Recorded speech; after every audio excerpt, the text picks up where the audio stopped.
देखिए दोस्तों, आज पढ़ेंगे मॉडर्न हिस्ट्री में पार्ट 3 है ये उग्रवादी युग।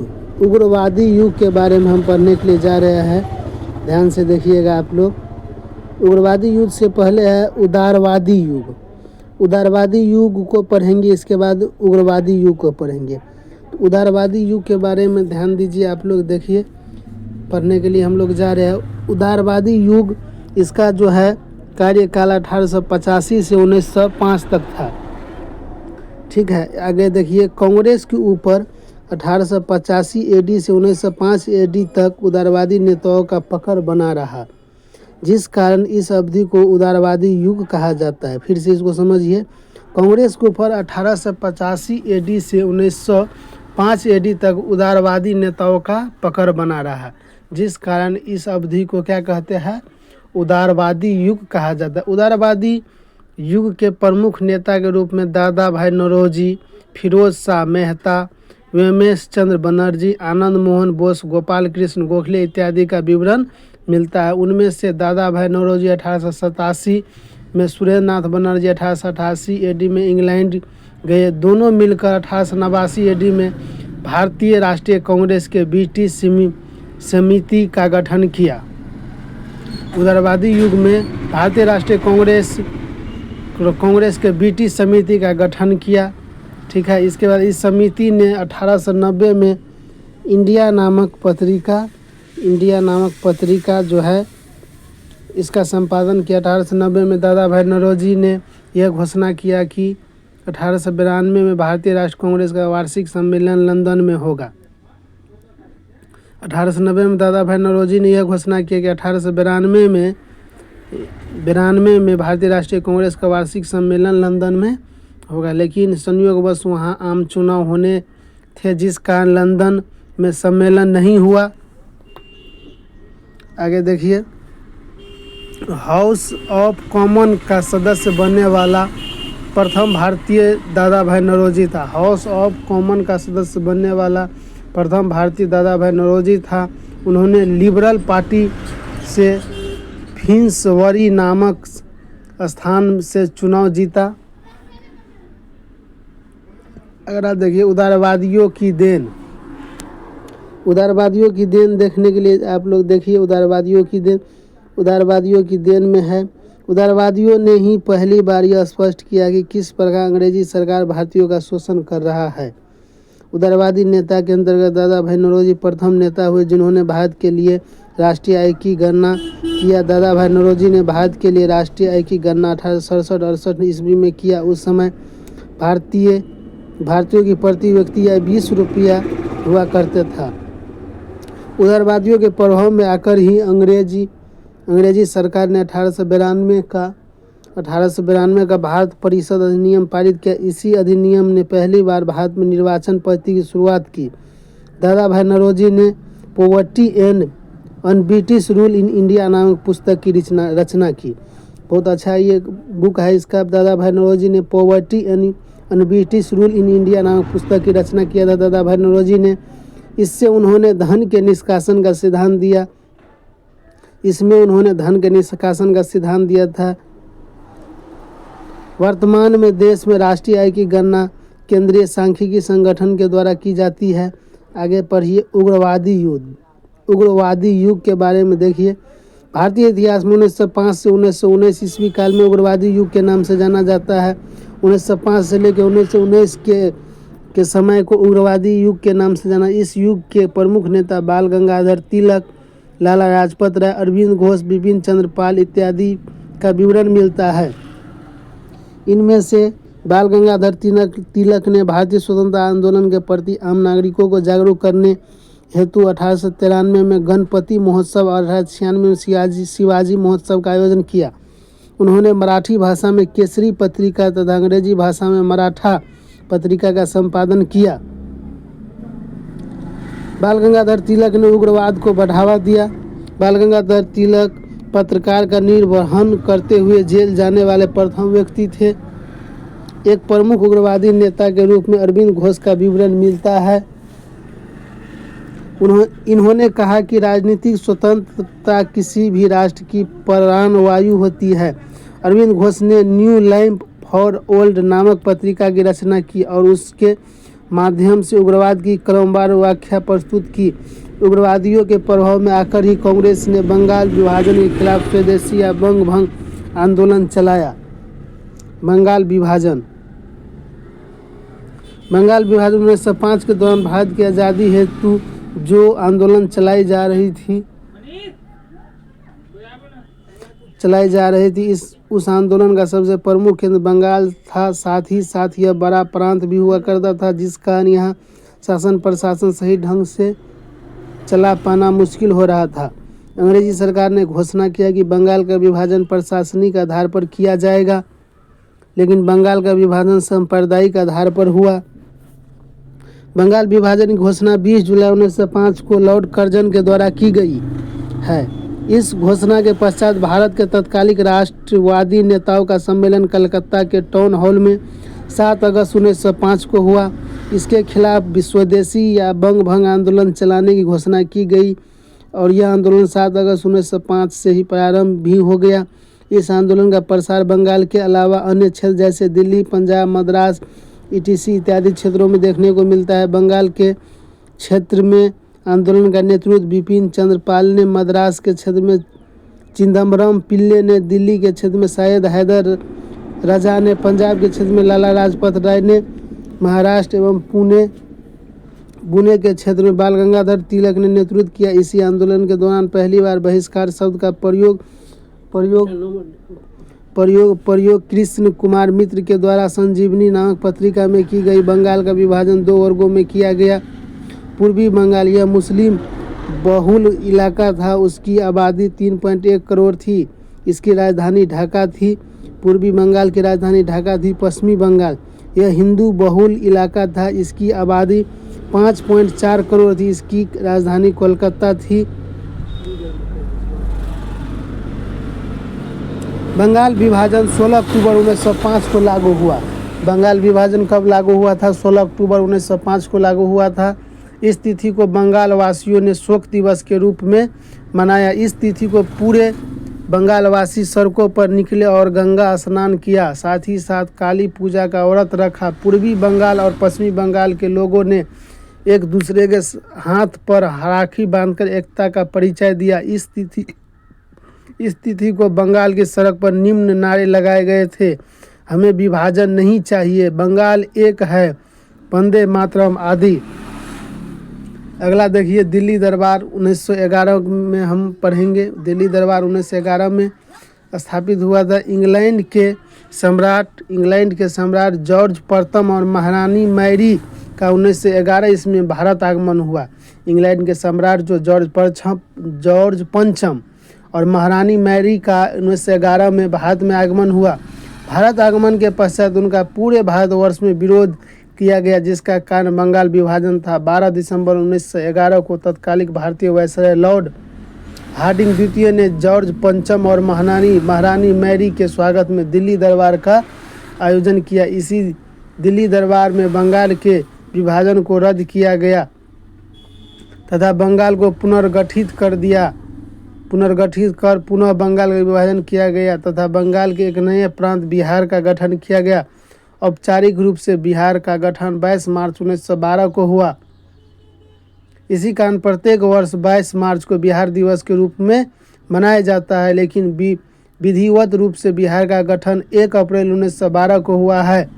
आधुनिक बिहार का जनक डॉक्टर सच्चिदानंद सिन्हा को माना जाता है।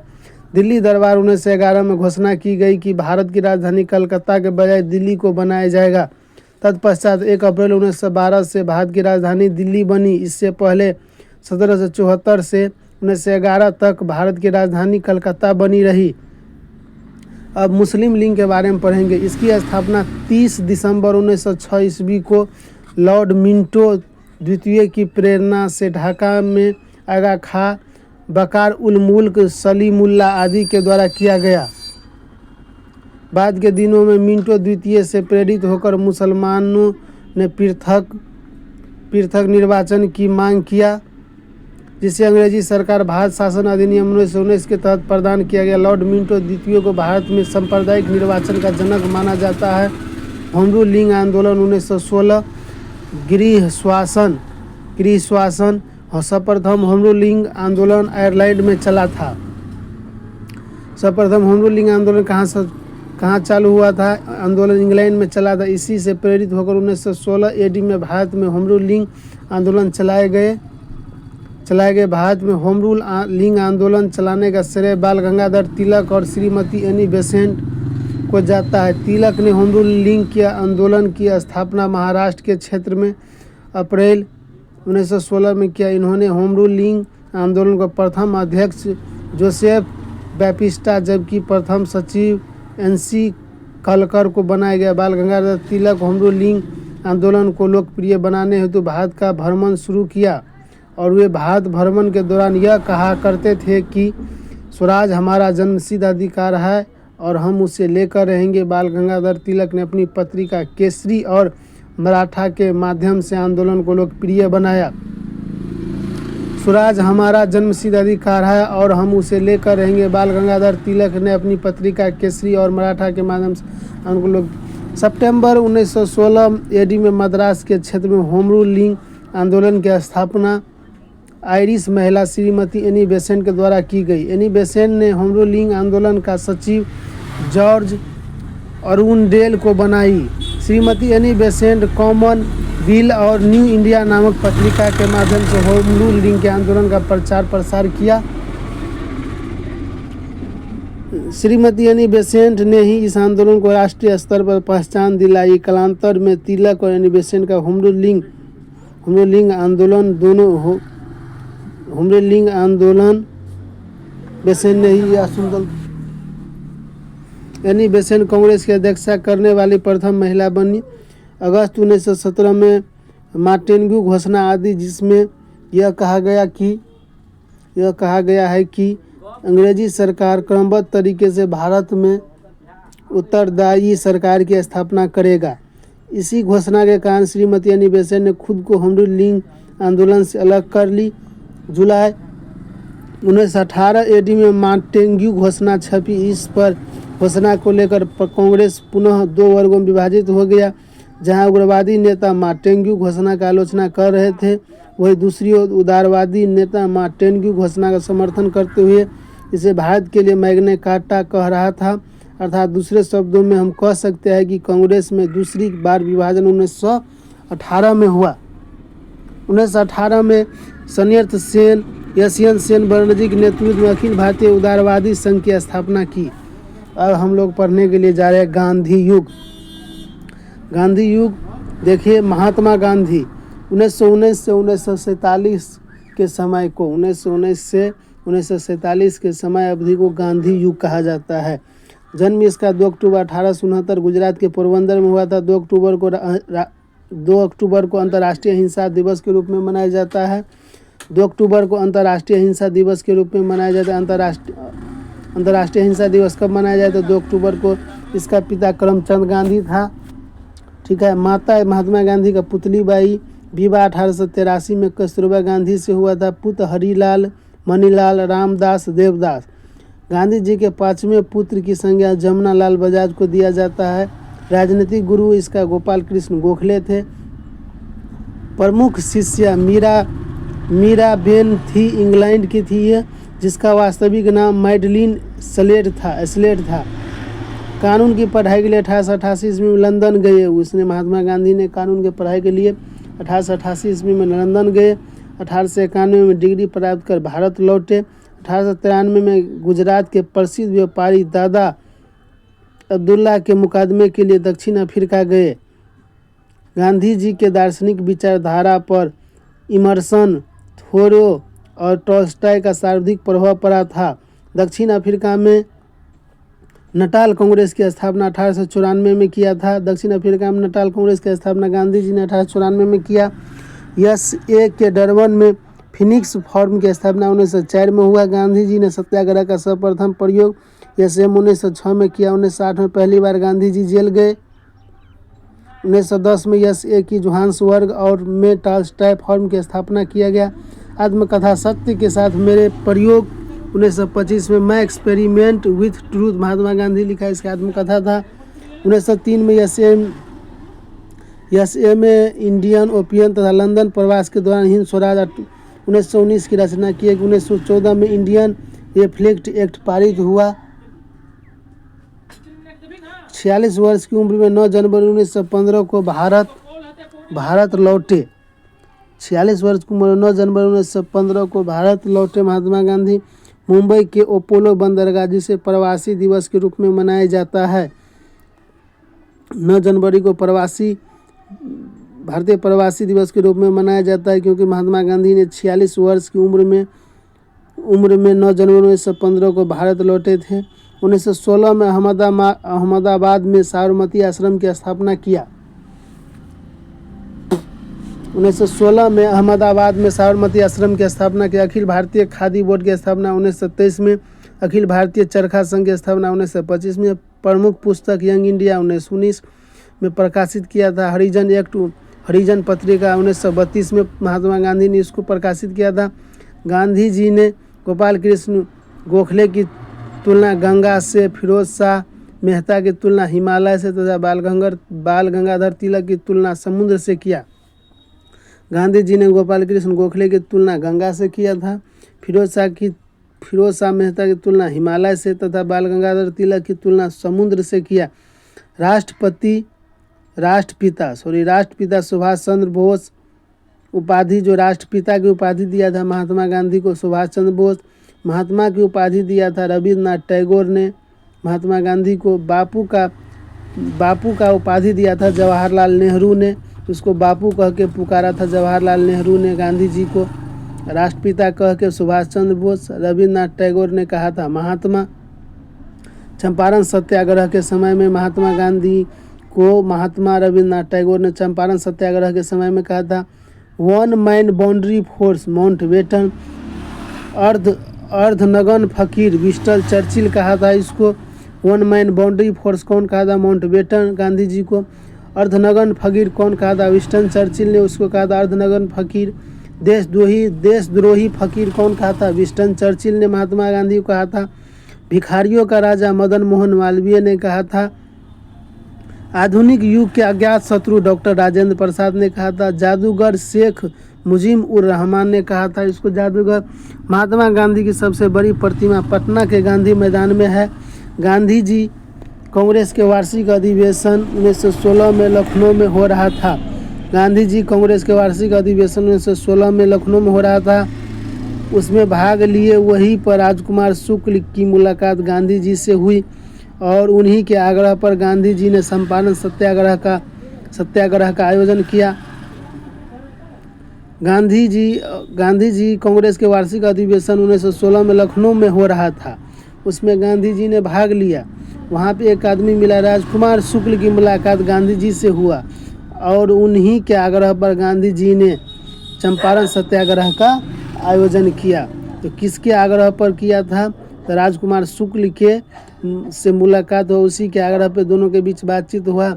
इसके बाद क्या हो गया? गांधी युग के बाद चंपारण सत्याग्रह को यहाँ पे चालू कर दिया गया। गांधी जी ने भारत में सत्याग्रह की शुरुआत चंपारण यानी बिहार से किया। चंपारण सत्याग्रह की शुरुआत भितिहरवा गांव से हुआ। चंपारण सत्याग्रह के कारण ब्रिटिश सरकार के 3 कठिया प्रथा को समाप्त कर दिया। चंपारण सत्याग्रह के कारण ब्रिटिश सरकार के 3 कठिया जो प्रथा था उसको समाप्त कर दिया गया। इसमें योगदान दिया था महात्मा गांधी को, राजकुमार शुक्ल दिया था। गांधी जी के दबाव में आकर ब्रिटिश सरकार ने अवैध वसूली का 25% वापस करने को तैयार हो गया। गांधी जी के दबाव में आकर ब्रिटिश सरकार ने अवैध वसूली का 25% वापस करने को तैयार हो गया, जिस आधार पर हम कह सकते हैं कि गांधी जी के द्वारा चलाया गया चंपारण सत्याग्रह सफल रहा। गांधी जी की दृष्टि से अहिंसा कायरों और कमजोरों का अस्त्र नहीं है, केवल बहादुर और निडर व्यक्ति इसका प्रयोग कर सकता है। गांधी जी के 3 लक्ष्य जान से प्यारे थे: हिंदू मुस्लिम एकता, छुआछूत विरोध संघर्ष, देश की स्त्रियों की सामाजिक स्थिति को सुधारना। इसका 3 लक्ष्य था: हिंदू मुस्लिम एकता, छुआछूत विरोध संघर्ष, देश की स्त्रियों की सामाजिक स्थिति को सुधारना। गांधी जी एक धर्मपरायण हिंदू थे। गांधी जी एक धर्मपरायण हिंदू थे, मगर उनका सांस्कृतिक धार्मिक दृष्टिकोण संकुचित ने होकर बहुत व्यापक था। उन्होंने लिखा है, भारतीय सांस्कृतिक ने तो पूरी तरह हिंदू है, न ही इस्लामी और न ही कोई सांस्कृतिक, यह सबका समन्वय है। गांधी जी ने 1918 में गुजरात के खेड़ा जिला में कर नहीं दो आंदोलन चलाया था। गांधी जी ने 1918 ईस्वी में गुजरात में खेड़ा जिला में कर नहीं दो आंदोलन चलाया था। खेड़ा सत्याग्रह में सरदार पटेल गांधी जी के अनुयायी थे। और खेड़ा सत्याग्रह में सरदार पटेल किसके अनुयायी थे? गांधी जी के। अहमदाबाद 1918। एक विवाद प्लेग बोनस को लेकर हुआ। गांधी जी ने भूख हड़ताल अहमदाबाद मिल मजदूर के समर्थन में किया। गांधी जी ने भूख हड़ताल अहमदाबाद मिल मजदूर के समर्थन में किया था। अहमदाबाद मिल मजदूर के समर्थन में गांधी जी ने भूख हड़ताल किया था। गांधी जी को भूख हड़ताल की प्रेरणा रस्किन से मिली। गांधी जी ने अहमदाबाद में वर्ग सहयोग का नारा दिया। अहमदाबाद लेबर एसोसिएशन की स्थापना 1918 में किया गया। रॉलेट एक्ट भारतीय वायसराय चेम्सफोर्ड भारतीयों की आवाज़ दबाने के लिए 1918 में सर सिडनी रॉलेट की अध्यक्षता में एक आयोग का गठन किया। इसी आयोग के रिपोर्ट पर 19 मार्च 1919 को रॉलेट एक्ट पारित किया गया। भारतीयों की आवाज़ दबाने के लिए 1918 में सर सिडनी रॉलेट की अध्यक्षता में एक आयोग का गठन किया। इसी आयोग के रिपोर्ट में 19 मार्च 1919 को रॉलेट एक्ट लागू किया गया। इस कानून के तहत संदेह के आधार पर भारतीयों को गिरफ्तार कर बंद कमरा में मुकदमा चलाकर उसे 2 वर्ष तक की सजा दी जाती थी। भारतीयों ने इसका विरोध करते हुए काला कानून की संज्ञा दी। साथ ही इसे बिना वकील, बिना अपील, बिना दलील वाले कानून की संज्ञा दी। गांधी जी ने इस कानून के विरोध में देशव्यापी हड़ताल 6 अप्रैल 1919 को किया। रॉलेट सत्याग्रह का सबसे बड़ा केंद्र पंजाब का अमृतसर बना। रॉलेट सत्याग्रह का सबसे बड़ा केंद्र पंजाब का अमृतसर बना, जहां डॉक्टर सतपाल और सैफुद्दीन किचलू इसका नेतृत्व कर रहा था। रॉलेट एक्ट सत्याग्रह का सबसे बड़ा केंद्र पंजाब का अमृतसर बना था और वहां में उस समय डॉक्टर सतपाल सैफुद्दीन किचलू इसका समर्थन कर रहा था। जलियांवाला बाग हत्याकांड। रॉलेट एक्ट तथा डॉक्टर सतपाल तथा किचलू के गिरफ्तारी के विरोध में अमृतसर की जनता 13 अप्रैल 1919 को जलियांवाला बाग में एकत्रित होकर जनसभा का शांतिपूर्ण संचालन कर रहे हैं। पंजाब के लेफ्टिनेंट गवर्नर जनरल डायर के आदेश पर सैनिकों ने इस निहत्थी भीड़ पर जानबूझकर गोली बरसाई, जिससे जलियांवाला बाग हत्याकांड कहते हैं। इस हत्याकांड में हंसराज नामक सैनिकों ने अंग्रेज को सहायता प्रदान किया था। इस हत्याकांड में भी महात्मा गांधी ने कैसर-ए-हिंद की उपाधि इस हत्याकांड में विरोध में महात्मा गांधी ने कैसर-ए-हिंद की उपाधि धारण की थी। जमुनालाल बजाज ने राय बहादुर की उपाधि धारण की थी। रविन्द्रनाथ टैगोर ने सर एंड नाइटहुड की उपाधि लौटा दी। शंकरन नायर नामक भारतीयों ने वायसराय के कार्यकारी परिषद से इस्तीफा दे दिया। इस हत्याकांड के बाद पंजाब में मार्शल लॉ 15 अप्रैल 1919 को लागू किया गया। इस हत्याकांड के बाद हिंसक विद्रोह की आशंका के चलते गांधी जी ने 19 अप्रैल 1919 को रॉलेट सत्याग्रह स्थगित करने की घोषणा किया। हंटर कमीशन का रिपोर्ट। जलियांवाला बाग हत्याकांड की जांच के लिए W. हंटर की अध्यक्षता में हंटर आयोग का गठन किया गया। आबर इंडियन मुस्लिम W. हंटर। मुसलमान यदि खुश और संतुष्ट है तो भारत में ब्रिटिश शक्ति का महत्व बचाव होगा। Hunter W. हंटर। हंटर आयोग में कुल 8 सदस्य थे, जिसमें 3 भारतीय थे। हंटर आयोग में कुल 8 सदस्य थे, जिसमें 3 भारतीय थे। चिमन लाल सीतलवार, साहबजादा सुल्तान अहमद, जगत नारायण। सरकारी रिपोर्ट के अनुसार जलियांवाला बाग हत्याकांड में कुल 379 व्यक्ति मारे गए। सरकारी रिपोर्ट के अनुसार जलियांवाला हत्याकांड में 379 व्यक्ति मारे गए, जबकि मरने वालों की संख्या 1000 से अधिक और लगभग 3,000 व्यक्ति बुरी तरह घायल हुए थे। जलियांवाला बाग हत्याकांड की जांच के लिए मदन मोहन मालवीय की अध्यक्षता में कांग्रेस ने एक कमेटी का गठन किया। इसके अन्य सदस्य मोतीलाल नेहरू और गांधी जी भी थे। प्रारूप तैयार किया गांधी जी ने। कालांतर में पंजाब में सरदार उधम सिंह ने 13 मार्च 1940 ईस्वी को लंदन के कैक्सटन हॉल में जनरल डायर को गोली मारकर हत्या की। कालांतर में पंजाब के सरदार उधम सिंह ने 13 मार्च 1940 ईस्वी को लंदन के कैक्सटन हॉल में जनरल डायर की गोली मारकर हत्या की। खिलाफत आंदोलन 19 अक्टूबर 1919 को भारतीय मुसलमान ने राष्ट्रीय स्तर पर अंग्रेजी सरकार के खिलाफ खिलाफत दिवस मनाया। खिलाफत आंदोलन का नेतृत्व मोहम्मद अली जिन्ना अली और सैयद शौकत अली नामक 2 भाइयों ने किया। खिलाफत आंदोलन का नेतृत्व मोहम्मद अली और शौकत अली नामक 2 भाइयों ने किया। 23 नवंबर 1919 को हिंदू और मुसलमानों की एक संयुक्त कॉन्फ्रेंस दिल्ली में हुई। खिलाफत आंदोलन के तहत हुई इस कांग्रेस की अध्यक्षता गांधी जी ने किया। असहयोग आंदोलन की शुरुआत 1920 में हुआ था। खिलाफत आंदोलन 1920 में महात्मा गांधी के नेतृत्व में चलने वाला देश का पहला जनव्यापी आंदोलन असहयोग आंदोलन था, जिसकी शुरुआत 1 अगस्त 1920 से मानी जाती है। कांग्रेस का विशेष अधिवेशन सितंबर 1920 ईस्वी में हुआ, जिसकी अध्यक्षता लाला लाजपत राय कर रहे थे। इसी अधिवेशन में असहयोग आंदोलन चलाने का प्रस्ताव पारित हुआ। दिसंबर 1920 में कांग्रेस का वार्षिक अधिवेशन नागपुर में हुआ।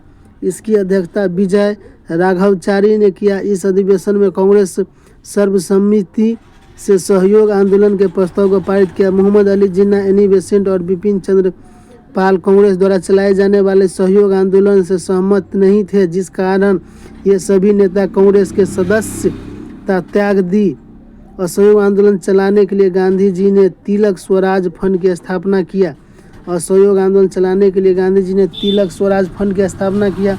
नवंबर 1921 ईस्वी में इंग्लैंड के राजकुमार प्रिंस और वेल्स के भारत आगमन पर उसका पूरे भारत में बहिष्कार किया गया। बम्बई जमनालाल बजाज, S.A. डांगे, मद्रास में चक्रवर्ती राजगोपालचारी राजाजी, आंध्र प्रदेश में टी प्रकाशन आंध्र केसरी, दिल्ली में आसफ अली, पंजाब में लाला लाजपत राय, बंगाल में C.R. दास एवं उनकी पत्नी बसंती, उत्तर प्रदेश में लाल बहादुर शास्त्री, बिहार में राजेंद्र प्रसाद, मजहरुल हक।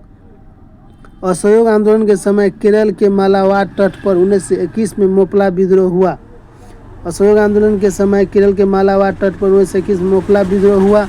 इस विद्रोह के नेता अली मुसलियार थे। अवध के क्षेत्र में एका आंदोलन चलाया गया। बिहार में इसी आंदोलन के समय 1921 में मजहरुल हक ने खैरुल मियाँ से पटना के दीघा में जमीन दान के रूप में लेकर सदाकत आश्रम की स्थापना किया। सदाकत आश्रम से मजहरुल हक ने द मदरलैंड नामक पत्रिका निकाला। बिहार में इसी आंदोलन के दौरान जयप्रकाश नारायण पटना कॉलेज से नाम कटवाकर आंदोलन में कूद पड़े। इसी आंदोलन के दरमियान डॉक्टर राजेंद्र प्रसाद ने वकालत छोड़ दी।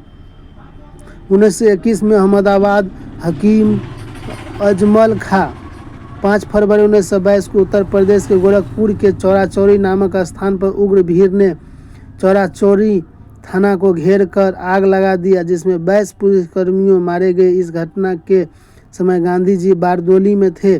चौराचौरी घटना के पश्चात 12 फरवरी 1922 ईस्वी को गांधी जी ने इस आंदोलन को स्थगित करने की घोषणा किया। The Indian struggle Subhash Chandra Bose.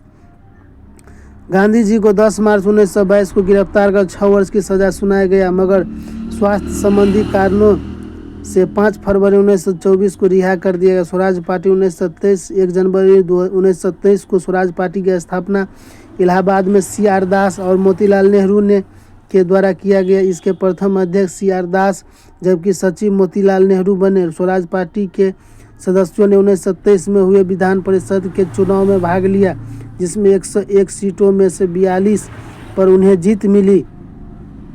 16 जून 1925 को C.R. दास का निधन हो गया। स्वराज पार्टी के सदस्यों ने 16 जून 1925 को C.R. दास का निधन हो गया। क्रांतिकारी आंदोलन का द्वितीय चरण, क्रांतिकारी आंदोलन का द्वितीय चरण देखिए 1924 में सचिंद्र सन्याल के नेतृत्व में कानपुर में हिंदुस्तान रिपब्लिकन एसोसिएशन की स्थापना की गई। काकोरी कांड 1925, 9 अगस्त 1925 को सरकारी खजाना सहारनपुर से लेखक जा रहा था, लखनऊ जा रहा था, तो HRA के सदस्यों के द्वारा काकोरी नामक स्टेशन पर उस खजाना को लूट लिया गया, जिसे काकोरी षड्यंत्र के नाम से जाना जाता है। काकोरी षड्यंत्र के प्रमुख सूत्रधार रामप्रसाद बिस्मिल थे। काकोरी कांड के जुर्म में 1927 में रामप्रसाद बिस्मिल, राजेंद्र लाहिड़ी, रोशन सिंह, अशफाक उल्लाह खां को फांसी पर लटका दिया गया। लाहिड़ी, बिस्मिल, रामप्रसाद बिस्मिल, राजेंद्र लाहिड़ी, रोशन सिंह, अशफाक उल्लाह खां को फांसी पर लटका दिया गया। काकोरी कांड के समय संभवतः अशफाक उल्लाह खां फांसी पर लटकने वाले पहला मुस्लिम था जो देश की आज़ादी के लिए फांसी पर लटका था। भगत सिंह छबीलाल दास के नेतृत्व में 1926 में नौजवान सभा की स्थापना किया। 1928 ईस्वी में भगत सिंह और चंद्रशेखर आज़ाद ने मिलकर दिल्ली के फिरोजाबाद कोटला मैदान में हिंदुस्तान सोशलिस्ट रिपब्लिकन एसोसिएशन की स्थापना किया। इनकलाब जिंदाबाद का नारा भगत सिंह के द्वारा दिया गया। शहीद ए आजम के नाम से भगत सिंह को जानते हैं। शहीद ए आजम के नाम से भगत सिंह को जानते हैं। भगत सिंह सुखदेव राजगुरु ने मिलकर 17 दिसंबर 1928 को लाहौर के तत्कालीन पुलिस कप्तान सैंडर्स को गोली मारकर हत्या कर दिया, जिसके आरोप में इन तीनों को 23 मार्च 1931 को फांसी पर लटका दिया गया। पब्लिक सेफ्टी बिल पास होने के विरोध में भगत सिंह और बटुकेश्वर दत्त 8 अप्रैल 1829 को दिल्ली के केंद्रीय विधानसभा में खाली पेच पर बम फेंका और पर्चे लहराते हुए अपनी गिरफ्तारी दी। बिहार के बेतिया निवासी फणींद्र घोष ने भगत सिंह के खिलाफ मुखबिरी की। 1929 में लाहौर के जेल में बंद एक प्रमुख क्रांतिकारी जीतन दास ने जेल कुबख्या के खिलाफ 63 दिनों का भूख हड़ताल किया, जो सबसे लंबा भूख हड़ताल था। अंततः 13 सितंबर 1929 को जेल में ही उनका निधन हो गया। 27 फरवरी 1931 को इलाहाबाद के अल्फ्रेड पार्क में चंद्रशेखर आज़ाद पुलिस से मुठभेड़ के दौरान गिरफ्तारी से बचने के लिए स्वयं गोली मार ली। 27 फरवरी 1931 को इलाहाबाद के अल्फ्रेड पार्क में चंद्रशेखर आज़ाद पुलिस से मुठभेड़ के दौरान गिरफ्तारी से बचने के लिए स्वयं को गोली मार ली। सूर्य सेन को मास्टर दा के नाम से जाना जाता है। सूर्य सेन ने चटगांव स्थित सरकारी शस्त्रागार को लूटा। सूर्य सेन फरवरी 1933 में गिरफ्तार कर लिए गए और कुछ समय पश्चात फांसी पर लटका दिया गया। साइमन कमीशन के बारे में देखिए। साइमन कमीशन जो है, साइमन कमीशन का गठन साइमन की अध्यक्षता में 8 नवंबर 1927 ईस्वी को लंदन में हुआ। इसमें 7 सदस्य थे, जिसमें एक भी भारतीय नहीं था, जिस कारण इसे व्हाइट मैन कमीशन भी कहा जाता है। साइमन कमीशन 3 फरवरी 1928 को सर्वप्रथम बम्बई पहुंची। भारत में साइमन विरोधी आंदोलन का सबसे प्रमुख केंद्र लाहौर बना, जहां उसका नेतृत्व लाला लाजपत राय कर रहे थे। उस आंदोलन के दौरान पुलिस की लाठियों से लाला लाजपत राय बुरी तरह घायल हो गए। कुछ दिनों पश्चात 17 नवंबर 1928 को उसका निधन हो गया। भारत के तत्कालीन भारत सचिव डॉक्टर बर्केनहेड ने साइमन कमीशन के कार्यों को स्थगित कर दिया। बर्केनहेड की चुनौतियों को स्वीकारते हुए 8 सदस्य आयोग का गठन किया गया, जिसकी अध्यक्षता मोतीलाल नेहरू बने, जिसे नेहरू आयोग कहा गया। नेहरू आयोग ने जो सिफारिश दिया उसमें नेहरू रिपोर्ट कहा गया। नेहरू रिपोर्ट पर विचार करने के लिए 1928 ईस्वी में दिल्ली में सर्वदलीय सम्मेलन का आयोजन किया गया, जिसमें मुस्लिम लीग ने उसे मनाने से इनकार कर दिया। मोहम्मद अली जिन्ना ने नेहरू रिपोर्ट की विकल्प में 14 सूत्री मांग प्रस्तुत किए। साइमन कमीशन के रिपोर्ट पर ही 1935 का भारत शासन अधिनियम पारित हुआ। बारदोली सत्याग्रह 1928। बारदोली गुजरात का एक जिला है। बारदोली क्या है? गुजरात का एक जिला है। बारदोली गुजरात का एक जिला है। गांधी जी के आग्रह पर सरदार वल्लभ भाई के नेतृत्व में बारदोली सत्याग्रह चलाया गया। गांधी के आग्रह पर सरदार वल्लभ भाई के नेतृत्व में बारदोली सत्याग्रह चलाया गया। बारदोली सत्याग्रह की सफलता पर वहां की महिलाओं द्वारा वल्लभ भाई पटेल को सरदार की उपाधि दिया। कांग्रेस का लाहौर अधिवेशन। कांग्रेस का वार्षिक अधिवेशन 1929 में लाहौर में हुआ। जिसकी अध्यक्षता पंडित जवाहरलाल नेहरू ने किया। उसी अधिवेशन में कांग्रेस ने पूर्ण स्वराज की मांग किया। कांग्रेस के लाहौर अधिवेशन में पूर्ण स्वराज की मांग किया था। गांधी जी ने स्वराज को लक्ष्य की प्राप्ति को सर्वमति से पारित किया। 31 दिसंबर 1929 ईस्वी में पंडित नेहरू ने रावी नदी के किनारे तिरंगा फहराया। 31 दिसंबर 1929 में पंडित नेहरू ने रावी नदी के किनारे तिरंगा फहराया एवं घोषणा किया कि प्रत्येक 26 जनवरी को स्वतंत्रता दिवस मनाया जाएगा। 26 जनवरी 1930 को प्रथम स्वतंत्रता दिवस मनाया गया। सविनय अवज्ञा आंदोलन 1930 से 34 से उसी को नमक सत्याग्रह आंदोलन कहते हैं। सविनय अवज्ञा आंदोलन देश में चलने वाला दूसरा जनव्यापी आंदोलन था, जिसका नेतृत्व राष्ट्रीय स्तर पर महात्मा गांधी ने किया। महात्मा गांधी अपने पत्रिका यंग इंडिया के माध्यम से ब्रिटिश सरकार के समक्ष 11 सूत्री मांग रखी। फरवरी 1930 में कांग्रेस कार्य समिति की बैठक साबरमती आश्रम में हुआ। इसी में कांग्रेस ने ब्रिटिश राज के खिलाफ सविनय अवज्ञा आंदोलन चलाने का निर्णय लिया। गांधी जी 12 मार्च 1930 को साबरमती आश्रम से अपने 78 सहयोगियों के साथ दांडी के लिए प्रस्थान किए, जिससे दांडी मार्च कहा गया। इन 78 सहयोगी में बिहार के प्रमुख नेता कारो बापू उर्फ गिरिपत चौधरी शामिल थे। गांधी जी के इस दांडी मार्च की तुलना सुभाष चंद्र बोस ने नेपोलियन के पेरिस मार्च एवं मुसोलिनी के रोम मार्च से किया। गांधी जी 240 मील की दूरी तय कर 6 अप्रैल 1930 को गुजरात के निवासी जिला स्थित दांडी पहुंचकर समुद्र के पानी से नमक बनाकर नमक कानून को तोड़ा, जिस कारण इसे नमक सत्याग्रह भी कहा जाता है। और इस नमक कानून को तोड़ते हुए 6 अप्रैल 1930 को सविनय अवज्ञा आंदोलन की शुरुआत किया गया।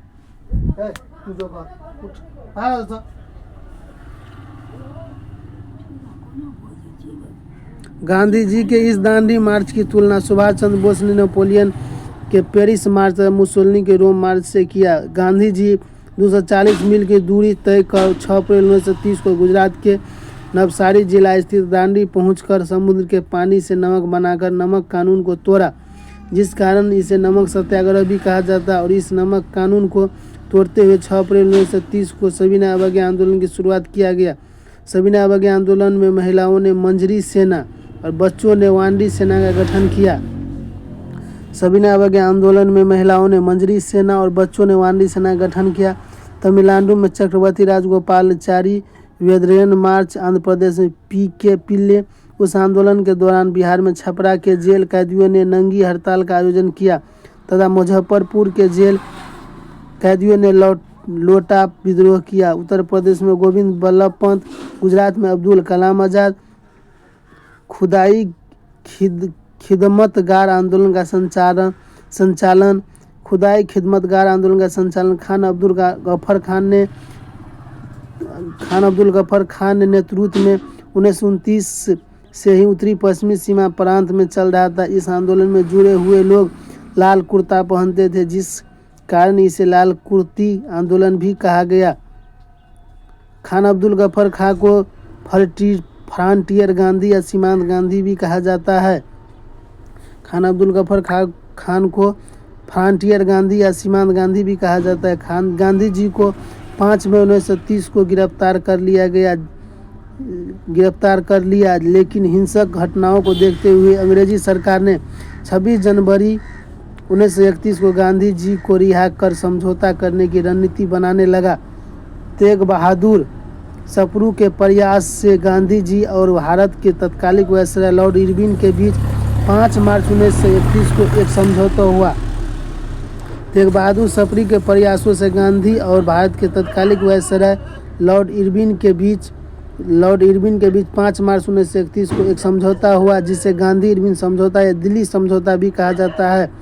मार्च 1931 में कांग्रेस का वार्षिक अधिवेशन कराची में हुआ। इसकी अध्यक्षता सरदार पटेल ने किया। इस अधिवेशन में गांधी जी भाग लेने के लिए कराची जा रहे थे, तो इन्हें काला झंडा दिखाया गया। गोलमेज सम्मेलन 3 गोलमेज सम्मेलन लंदन में इंग्लैंड के प्रधानमंत्री जेम्स रैमज मैकडोनाल्ड की अध्यक्षता में हुआ। 3 गोलमेज सम्मेलन लंदन में इंग्लैंड के प्रधानमंत्री जेम्स रैमजे मैकडोनाल्ड की अध्यक्षता में हुआ। पहला गोलमेज सम्मेलन 12 नवंबर 1930 को हुआ। दूसरा गोलमेज सम्मेलन, द्वितीय गोलमेज सम्मेलन 7 सितंबर 1931 को हुआ। तृतीय गोलमेज सम्मेलन 17 नवंबर, तृतीय गोलमेज सम्मेलन 17 नवंबर 1932 को हुआ। कांग्रेस ने मात्र एक द्वितीय गोलमेज सम्मेलन में गांधी जी के नेतृत्व में भाग लिया था, जहां गांधी जी राजपूताना नामक जहाज से लंदन गए थे। कांग्रेस ने मात्र एक द्वितीय गोलमेज सम्मेलन में गांधी जी के नेतृत्व में भाग लिया, जहां गांधी जी राजपूताना नामक जहाज से लंदन गए थे। तीनों गोलमेज सम्मेलन में डॉक्टर भीमराव अंबेडकर ने अछूतों को प्रतिनिधित्व के लिए भाग लिया। गोलमेज सम्मेलन का उद्घाटन इंग्लैंड के सम्राट जॉर्ज पंचम ने किया। इंग्लैंड के प्रधानमंत्री अंबेडकर की मांग पर 1932 में कम्युनल अवार्ड सांप्रदायिक पंचायत की घोषणा की। गांधी जी की सांप्रदायिक पंचायत के विरोध में पूना के यरबदा जेल में 20 सितंबर 1932 से जेल में आमरण अनशन पर बैठ गए। 26 सितंबर 1932 को मदन मोहन मालवीय के प्रयासों से अंबेडकर और गांधी के बीच एक समझौता हुआ, जिसे पुनः समझौता कहा गया। अप्रैल 1934 ईस्वी आते सविनय अवज्ञा आंदोलन समाप्त हो गया।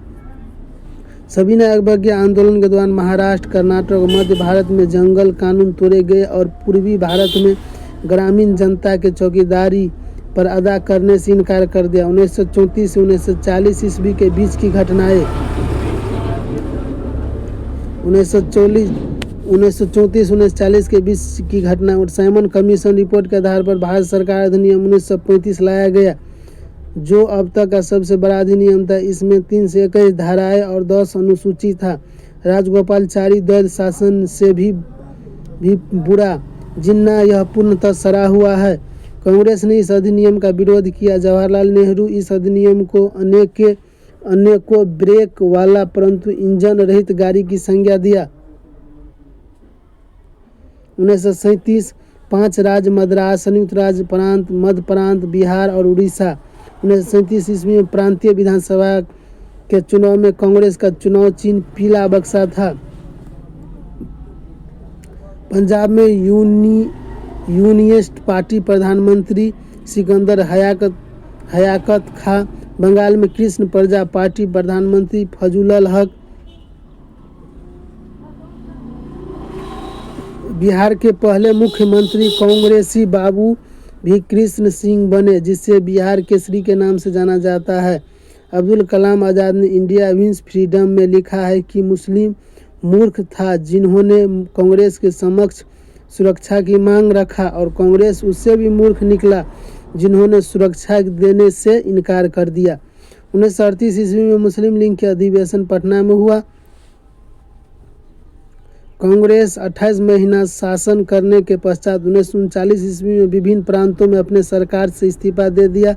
मुस्लिम लीग 22 दिसंबर 1939 ईस्वी को मुक्ति दिवस के रूप में मनाया गया।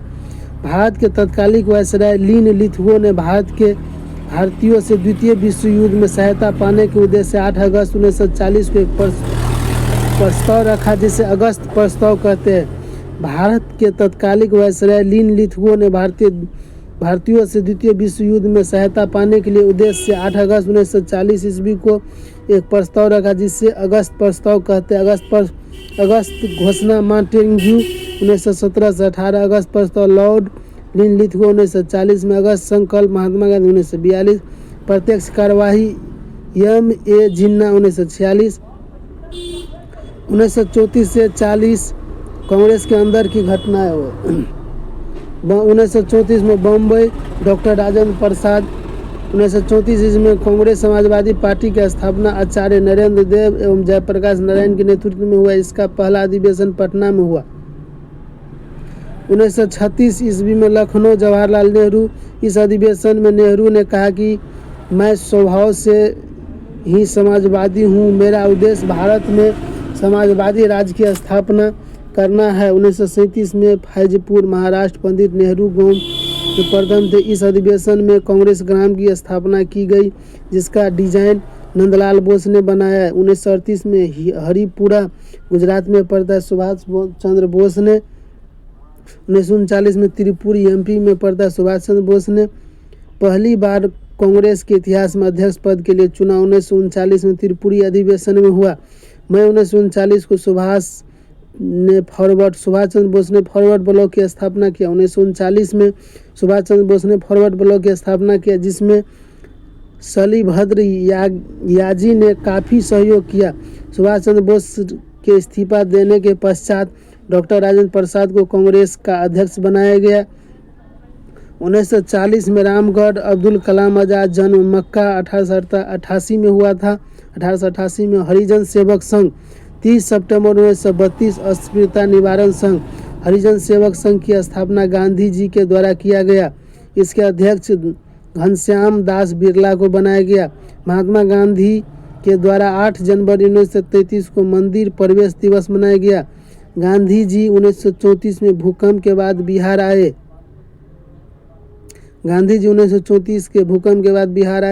जी के लिए महाराष्ट्र के वर्धा आश्रम की स्थापना जमनालाल बजाज ने किया। गांधी जी के लिए महाराष्ट्र में वर्धा आश्रम की स्थापना जमनालाल बजाज ने किया। वर्धा आश्रम से गांधी जी ने 1937 में शिक्षा के क्षेत्र में एक नई विचारधारा दिया, जिसे वर्धा शिक्षा योजना के नाम से जाना जाता है। इसका प्रारूप जाकिर हुसैन ने किया।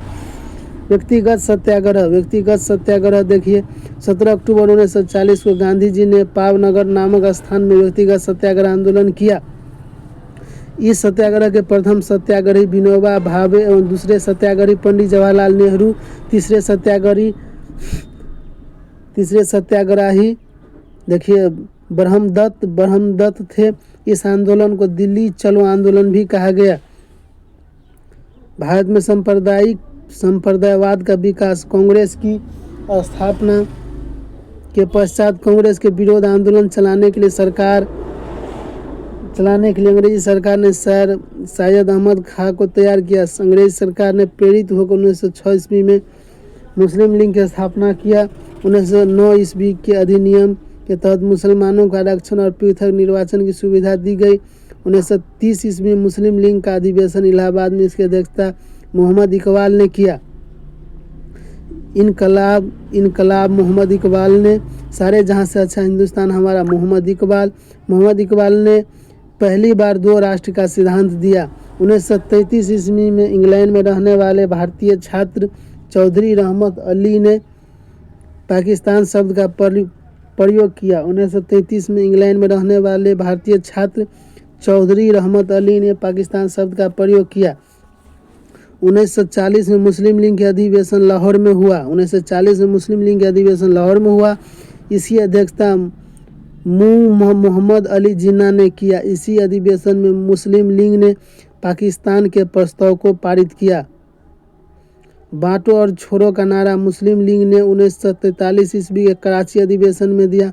16 अगस्त 1946 में प्रत्यक्ष कार्यवाही दिवस मनाया गया। 14 अगस्त 1947 को पाकिस्तान का निर्माण हुआ। पाकिस्तान के पहले प्रधानमंत्री लियाकत अली थे। पाकिस्तान के पहले गवर्नर जनरल मोहम्मद अली जिन्ना थे। 1915 में हरिद्वार में मदन मोहन मालवीय के नेतृत्व में हिंदू महासभा की स्थापना किया गया। 1915 में हरिद्वार में मदन मोहन मालवीय के नेतृत्व में हिंदू महासभा का स्थापना किया गया।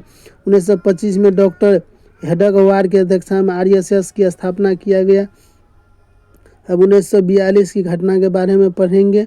1942 घटना क्रिप्स प्रस्ताव 23 मार्च 1942 को स्टैफर्ड क्रिप्स के नेतृत्व में क्रिप्स मिशन भारत पहुंचा। द्वितीय विश्व युद्ध के बाद भारत में औपनिवेशिक स्वराज की स्थापना की जाएगी।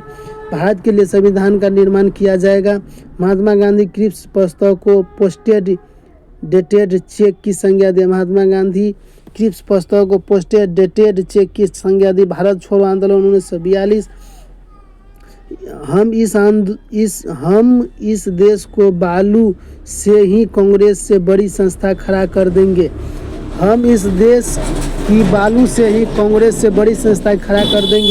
महात्मा गांधी ने कहा था 8 अगस्त 1942 को देश भर के कांग्रेस कार्यकर्ताओं का सम्मेलन मुंबई के ग्वालियर टैंक मैदान में हुआ। 8 अगस्त 1942 के देश भर के कांग्रेस कार्यकर्ताओं का सम्मेलन बम्बई के ग्वालियर टैंक में हुई।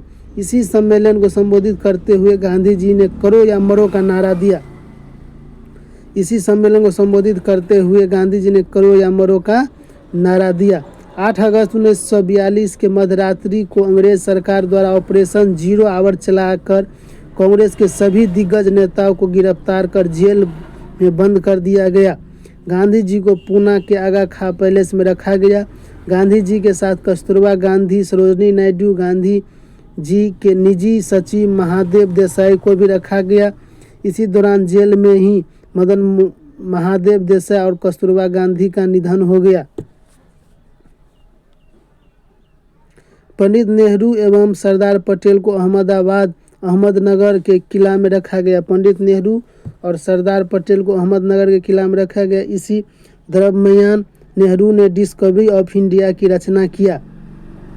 जयप्रकाश नारायण हजारीबाग सेंट्रल जेल में था। 1942 के भारत छोड़ो आंदोलन के समय डॉक्टर राजेंद्र प्रसाद बांकीपुर जेल पटना में थे। भारत छोड़ो आंदोलन की शुरुआत 9 अगस्त 1942 से मानी जाती है। कम्युनिस्ट पार्टी ने उस आंदोलन का विरोध किया। बम्बई में जमनालाल बजाज ने इसको विरोध किया। मद्रास में चक्रवर्ती राजगोपालचारी ने, संयुक्त प्रांत में गोविंद वल्लभ भाई पंत ने, बिहार में 11 अगस्त 1942 को छात्रों ने एक विशाल जुलूस पर सचिवालय भवन के समीप पटना के डीएम आर्चर के आदेश पर गोली चलाया गया, जिसमें 7 छात्र शहीद हो गए, जिसे सचिवालय कांड कहा जाता है। इस गोली कांड का विरोध करते हुए बिहार के तत्कालिक महाधिवक्ता बलदेव शाह अपने पद से त्यागपत्र दे दिया। भारत छोड़ो आंदोलन के दौरान जयप्रकाश नारायण, बैद्यनाथ झा ने मिलकर नेपाल की तराई में स्थित राजविलास जंगल में हनुमान नगर स्थान पर आजाद रास्ता का गठन किया। इस आंदोलन के दरमियान गांधी जी ने सरकार की नीतियों के खिलाफ 1943 में 21 दिनों का आमरण अनशन किया। 1944 ईस्वी आते आते भारत छोड़ो आंदोलन स्थगित हो गया। सुभाष चंद्र बोस और आज़ाद हिंद फौज। सुभाष चंद्र बोस का जन्म, देखिए सुभाष चंद्र बोस का जन्म जो है 23 जनवरी 1897 ईस्वी को उड़ीसा के कटक में हुआ था। पिता इसका जानकीनाथ बोस था, माता प्रभावती बोस। 1929 में इंडिपेंडेंट लिंक की स्थापना सुभाष चंद्र बोस के द्वारा किया गया। 1938 में हरिपुरा गुजरात में पैदा सुभाष चंद्र बोस। 1939 में त्रिपुरी एमपी सुभाष चंद्र बोस। गांधी जी त्रिपुरी अधिवेशन 1939 में सुभाष के विरोध में पट्टाभी सीतारमैया को अपना उम्मीदवार घोषित किया। इस अधिवेशन में पहली बार अध्यक्ष पद को लेकर चुनाव हुए। इसे त्रिपुरी संकट कहा जाता है। इसे सुभाष ने सीतारमैया को 203 मतों से पराजित किया। कांग्रेस का इतिहास। पट्टाभी सीतारमैया। 3 मई 1939 को फॉरवर्ड ब्लॉक की स्थापना सुभाष चंद्र बोस के द्वारा किया गया। 3 मई 1939 को फॉरवर्ड ब्लॉक की स्थापना सुभाष चंद्र बोस के द्वारा किया गया। 1940 में अंग्रेजी सरकार सुभाष चंद्र बोस को गिरफ्तार कर कलकत्ता स्थित एंगलिंकन रोड स्थित सुभाष के आवास में ही उन्हें नज़रबंद कर दिया गया। 17 जनवरी 1941 को सुभाष चंद्र बोस अपने मित्र रहमत अली के सहयोग से अपनी बंदीगिरी से भागने में सफल हुआ। आज़ाद हिंद फौज 1 सितंबर 1942 को कर्नल मोहन सिंह के नेतृत्व में मलाया में आज़ाद हिंद फौज का गठन किया। 1 सितंबर 1942 को कर्नल मोहन सिंह ने नेतृत्व में चलाया गया में आज़ाद हिंद फौज का गठन किया। जर्मनी में हिटलर के सेनापति रावेल ट्रॉप ने सुभाष चंद्र बोस को नेताजी को उपाधि दिया। जर्मनी में हिटलर के सेनापति रावेल ट्रॉप ने सुभाष चंद्र बोस को नेताजी को उपाधि दिया। सुभाष चंद्र बोस 21 अक्टूबर 1943 को सिंगापुर में आज़ाद हिंद फौज का पुनर्गठन किया। सुभाष चंद्र बोस आज़ाद हिंद फौज को 3 भागों में बांटा गया। Gandhi brigade, Nehru brigade, Subhash brigade. महिला के लिए झांसी ब्रिगेड की स्थापना किया, जिसका अध्यक्ष लक्ष्मी सहगल को बनाया गया।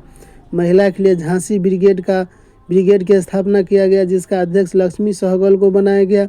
आज़ाद हिंद फौज में अंडमान द्वीप को जीतकर उसका नाम शहीदर द्वीप निकोबार को जीतकर उसका नाम स्वराज द्वीप रखा गया। जुलाई 1944 में सुभाष रंगून के जुगाली हॉल से अपने रेडियो प्रसारण में गांधी जी को राष्ट्रपिता गांधी जी को जुलाई 1944 में सुभाष चंद्र रंगून के जुगली हॉल से अपने रेडियो प्रसारण में गांधी जी को राष्ट्रपिता कहकर संबोधित किया। दिल्ली चलो, जय हिंद, तुम मुझे खून दो मैं तुम्हें आज़ादी दूंगा, सुभाष चंद्र बोस ने कहा था। 6 अगस्त और 9 अगस्त 1945 को अमेरिका द्वारा जापान के 2 नगर क्रमशः हिरोशिमा और नागासाकी पर बम गिराने के कारण जापान बर्बाद हो गया। जापान से रूस जाने के क्रम में 18 अगस्त 1945 को फार्मूसा द्वीप यानी ताइवान के निकट हवाई जहाज दुर्घटना में सुभाष चंद्र बोस का निधन हो गया। हबीबुल रहमान ने सुभाष का अंतिम संस्कार कर उसके अस्थि कलश को जापान के रेबोनिज मठ में रखा। पनडुब्बी यात्री Netaji dead of alive Samar Guha Subhash की मृत्यु के जांच के लिए शाहनवाज आयोग, खोसले आयोग तथा मुखर्जी आयोग की कमेटी बनी। द्वितीय विश्व युद्ध के पश्चात आज़ाद हिंद फौज के सैनिकों के ऊपर दिल्ली के लाल किला में मुकदमा चलाकर फांसी की सज़ा सुनाई। द्वितीय विश्व युद्ध के पश्चात आज़ाद हिंद फौज के सैनिकों के ऊपर दिल्ली के लाल किला में मुकदमा चलाकर फांसी की सज़ा सुनाई। आज़ाद हिंद फौज के सैनिकों में पैरवी पंडित नेहरू, कैलाशनाथ काटजू, भूलाभाई देसाई जैसे नेताओं ने किया। 1944 से 1947 के बीच की घटनाएं। चक्रवर्ती राजगोपालचारी ने 10 जुलाई 1944 ईस्वी को अपना एक प्रस्ताव दिया जिसे CR फार्मूला कहते हैं। CR फार्मूला के तहत गांधी जी और जिन्ना के बीच वार्ता हुआ जिसमें गांधी जी ने मोहम्मद अली जिन्ना को कैदे आजम की संज्ञा दी। वेबल प्रस्ताव या शिमला सम्मेलन। 1944 में भारत का वायसराय लॉर्ड वेबल और इंग्लैंड के प्रधानमंत्री चर्चिल था। चर्चिल के सुझाव पर वेबल ने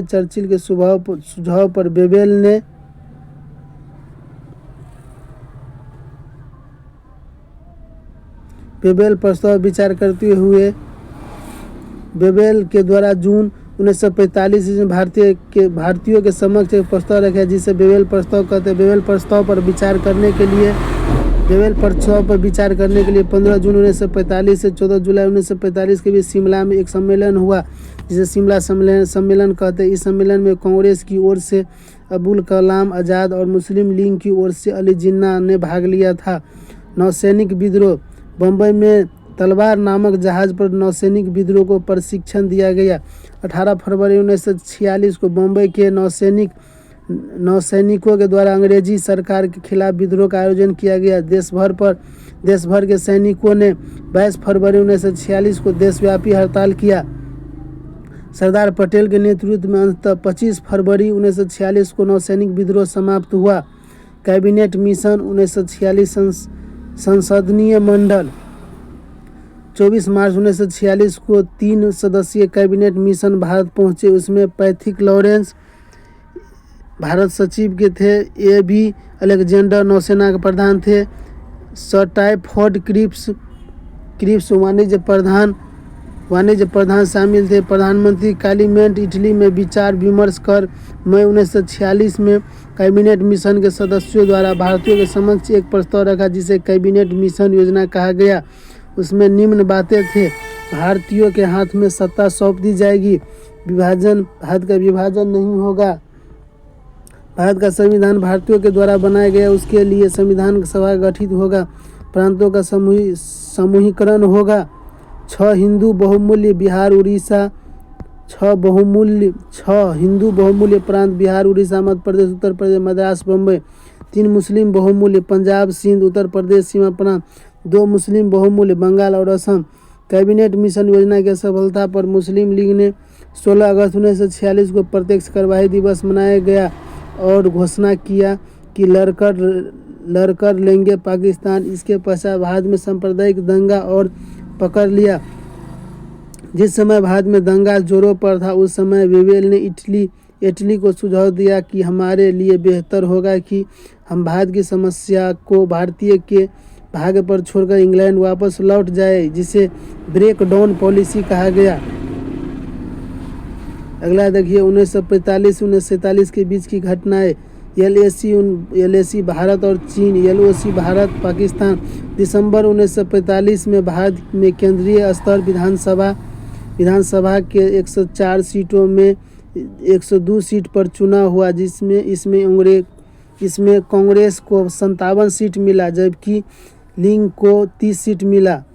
अंतरिम सरकार 1946। प्रधानमंत्री नेहरू, गृह मंत्री सरदार पटेल, रक्षा मंत्री बलदेव सिंह, खाद्य एवं कृषि मंत्री राजेंद्र प्रसाद, रेलवे मंत्री आसफ अली। अक्टूबर 1946 में मुस्लिम लीग के 5 सदस्य अंतरिम सरकार में शामिल हुए।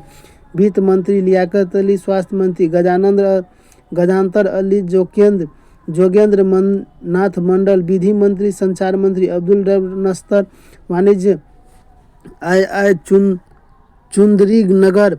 प्रांतीय स्तर पर जो चुनाव हुए उसमें से 6 प्रांतों में कांग्रेस को पूर्ण बहुमत मिला जबकि 8 प्रांतों में कांग्रेस सरकार बनाने में सफल रही। बंगाल और सिंध में मुस्लिम लीग की सरकार बनी। 20 फरवरी 1947 को इंग्लैंड के प्रधानमंत्री क्लीमेंट एटली ने घोषणा किया कि जून 1948 तक भारत की सत्ता भारतीयों के हाथ सौंप दी जाएगी। 24 मार्च 1947 को माउंटबेटन भारत का वायसराय बनकर भारत या 3 जून 1947 को माउंटबेटन ने अपनी योजना की घोषणा किया, जिसे माउंटबेटन योजना कहा गया। उसमें निम्न बातें कही गई। 15 अगस्त 1947 को भारत की सत्ता भारतीयों के हाथ सौंप दी जाएगी। भारत का विभाजन होगा तथा पाकिस्तान का निर्माण होगा। देशी रियासतों को यह अधिकार होगा कि वे भारत में मिले या पाकिस्तान में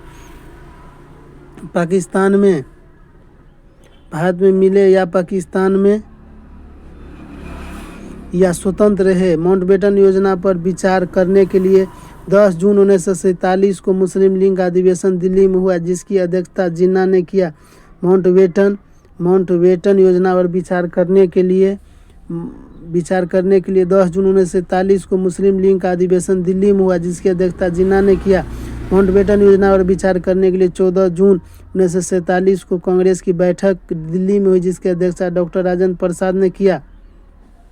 14 जुलाई 1947 को इस प्रस्ताव को इंग्लैंड के संसद में रखा गया, जिसे 18 जुलाई 1947 को स्वीकृति मिल गई। अंततः 15 अगस्त 1947 का सत्ता भारतीयों के हाथ हस्तांतरित कर दिया गया और उसके पूर्व 14 अगस्त 1947 को पाकिस्तान का निर्माण हुआ। 14 अगस्त 1947 को पाकिस्तान का निर्माण हुआ। भारत के प्रथम प्रधानमंत्री पंडित जवाहरलाल नेहरू और प्रथम गवर्नर जनरल माउंटबेटन बने। कुछ ही दिनों के पश्चात माउंटबेटन इंग्लैंड वापस चले गए। चक्रवर्ती राजगोपालाचारी को भारत के वायसराय बनाया गया, जो कि प्रथम और अंतिम भारतीय वायसराय थे। भारत और पाकिस्तान के बीच सीमा का निर्धारण रेड क्लिफ के द्वारा किया गया। भारत की आज़ादी के समय गांधी जी कांग्रेस के सदस्य नहीं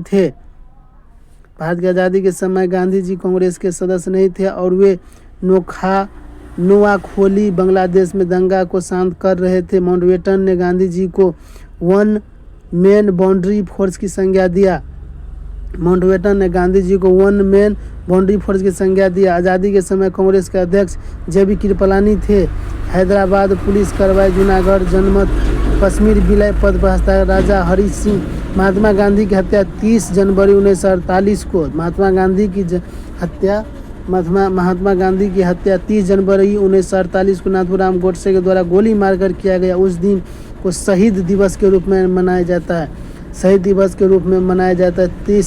30 जनवरी को गांधी जी का अंतिम शब्द हे राम था। तमस पुस्तक है, इसका लेखक भीष्म सहनी। Train to Pakistan, Khushwant Singh. भारत विभाजन के गुनहगार Ram Manohar Lohia. Divide and quit, Penderel Moon, the mind to divided India, Rafiq Zakaria, Som Prakash, Ishwarchand Vidyasagar. सुबह आज़ादी, फौज अहमद फैज, अल हिलाल, अब्दुल कलाम आज़ाद।